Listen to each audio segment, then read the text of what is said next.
Morning! Welcome back to another exciting day here in eastern North Carolina. It's beautiful. It's sunny. It's actually getting warmer than it has been the last few days.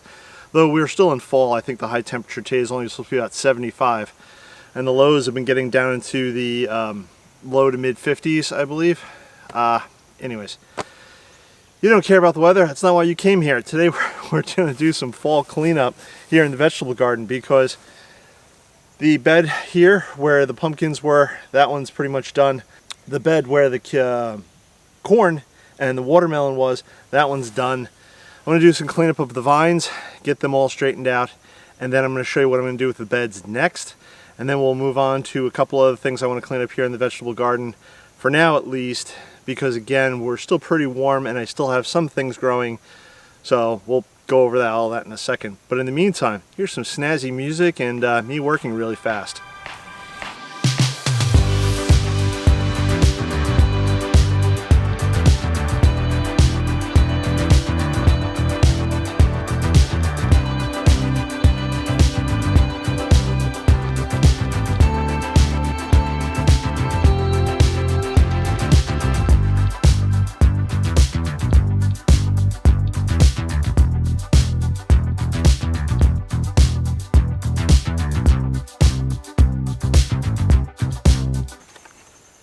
Okay, so you just saw me take all the vines there from the vegetable garden of the melons and the pumpkins, obviously throwing them into the compost pile here. Now this will all rot down eventually, which would be nice, and it's all going to provide compost for next year, for next spring. I can put right back out into the garden, into the vegetable garden there. If you don't have a compost pile, get a compost pile. Make a compost pile. I can't emphasize that enough. It's good for so many different reasons. You'd be hard pressed to find a con. Maybe they're ugly. There's your con. You can always tuck them behind a shed, back corner behind a bush. You can get one of those plastic things and again do the same thing. You could tuck it behind a hedge or a bush, behind a shed, or maybe you don't mind looking at it, which is fine too. But if you just take all this material and you just take this and throw it in the trash, I mean, it's going to go landfill and become compost there. But it'll also get mixed in with all sorts of other toxic chemicals and products and etc., and basically it's unusable. So why not keep it for yourself, let it rot down, let it do its thing, and then again you could put it right back out into the garden next spring. I just think it's, again, one of the simplest things you can do.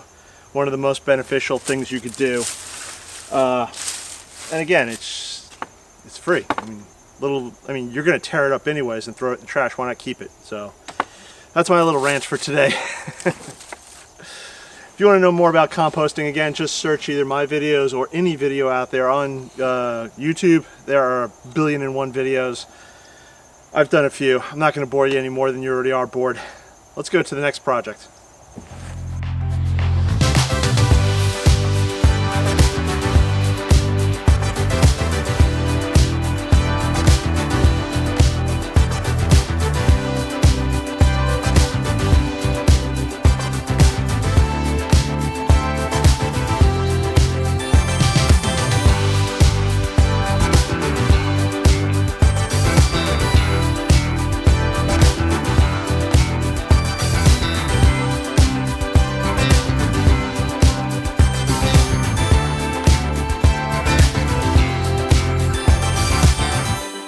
So as you can see, I got the in-ground beds covered up.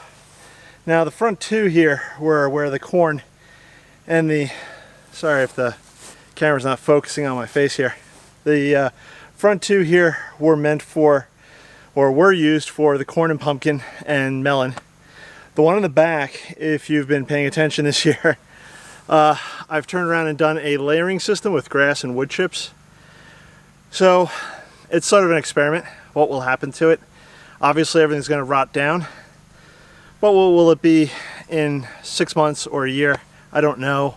3 months, who knows, with the heat and the weather and environment down in eastern North Carolina. Zone 8A is all different from what I'm used to in Zone 7A in New York.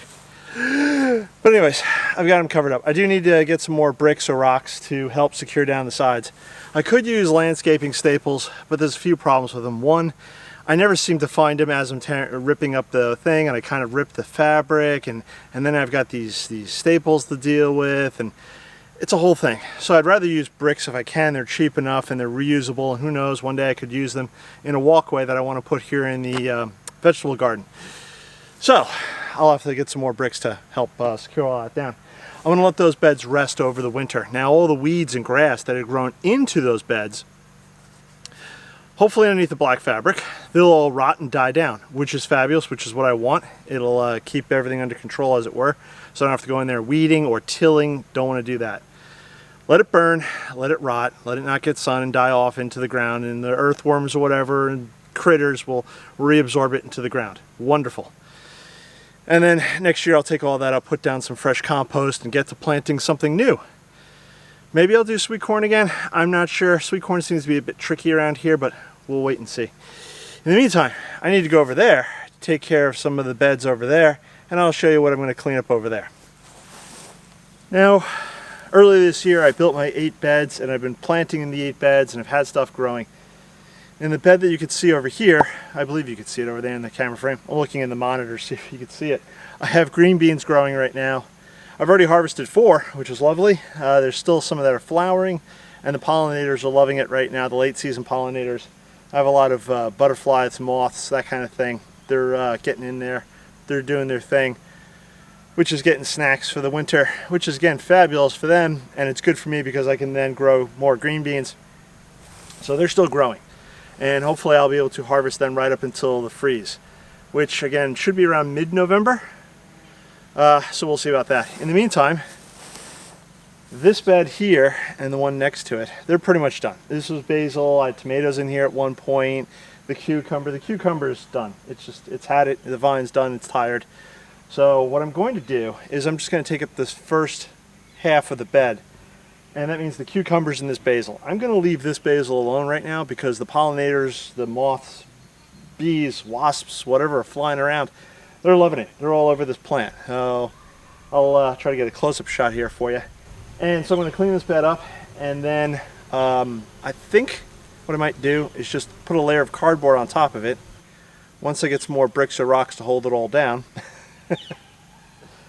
And by the way, if you're in the local area of Eastern North Carolina and want to give me a shout, my email address is here, or you could just message me in YouTube there. And if you have bricks that I can have for free, that'd be wonderful. So I'm going to take all this down, and eventually I'll cover up both these beds with cardboard, let them rest for next year, and then come again this spring, I'll top all that off with compost. The reason I'm not going to just leave the beds open is because I don't want weeds to get in there. Now I could do a cover crop, but they're a whole nother bag, and maybe I'll try that again at some point in the future. But for now, I'll just do the cardboard. That'll suppress the weeds. Life will be wonderful. The cardboard will rot down, and hopefully by next spring the cardboard's pretty much rotten, gone, and then, like I said, I can put compost on top of that and just roll on to the next thing. So I'm going to clean this bed up. That bed's being left alone, and I may hit the tomato bed, or what was the tomato bed, but as I'm looking now, yeah, I think I'm going to hit the tomato bed. The pollinators may be a little upset, but I want to get that cleaned out. So, let me get to work.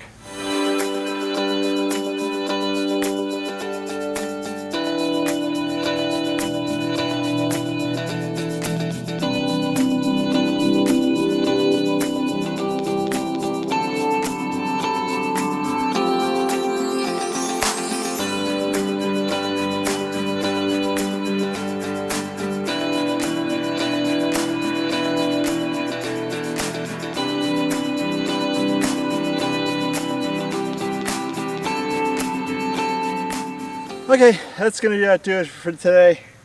I'm going to take all this stuff to the compost pile. I still left a basil that's in the old tomato bed alone. It looks like it's still going to flower.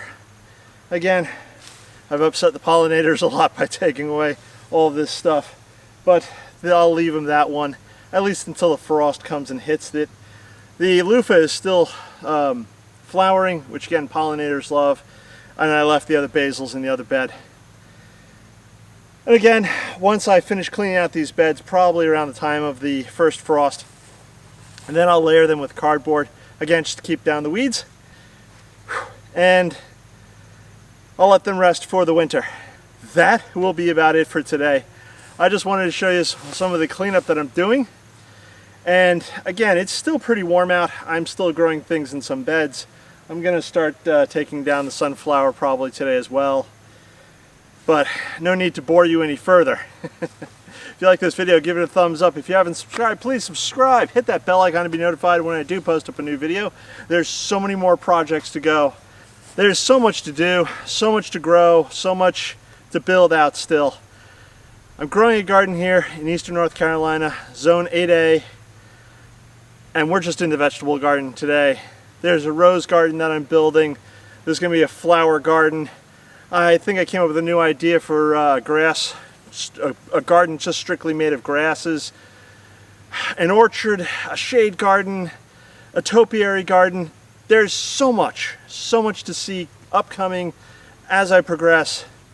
So please, tune in, subscribe, tell your friends, families, loved ones, share this video on social media.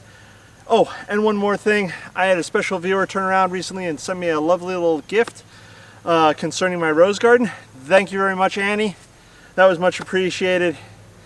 Again, if you want to help the channel grow, please tell your friends, family, share these videos on your social medias.